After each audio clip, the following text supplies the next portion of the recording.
షర్మిల చంద్రబాబు వదిలిన బాణం అంటూ మంత్రి రోజా ధ్వజమెత్తారు. వైఎస్ఆర్ బిడ్డ అని చెప్పుకోవటం తప్ప ఆయన కోసం ఆమె చేసిందేమీ లేదన్నారు.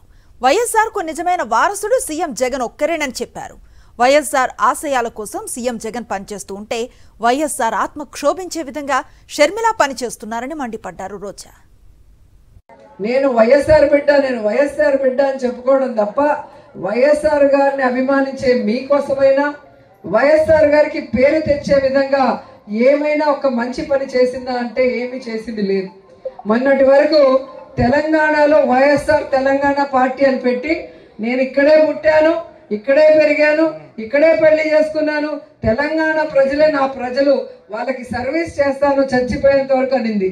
ఇప్పుడు ఆ పార్టీని గాలికి వదిలేసి ఏ రాజశేఖర్ రెడ్డి గారిని కుటుంబాన్ని విచ్ఛిన్నం చేసిందో కాంగ్రెస్, ఏ రాష్ట్రాన్ని కాంగ్రెస్ విచ్ఛిన్నం చేసిందో, ఏ కాంగ్రెస్ అయితే రాజశేఖర్ రెడ్డి గారు చనిపోయాక ఆయన పేరుని ఎఫ్ఐఆర్ లో పెట్టిందో, ఏ కాంగ్రెస్ అయితే ప్రత్యేక హోదా లేకుండా ఈరోజు ఆంధ్రప్రదేశ్ ని సర్వనాశనం చేసే విధంగా విభజన చేసిందో అలాంటి కాంగ్రెస్ లోకి జాయిన్ అయ్యి ఈరోజు జగనన్న మీద మన మీద విషం చెమ్మటం మీ అందరూ కూడా గమనించాలి.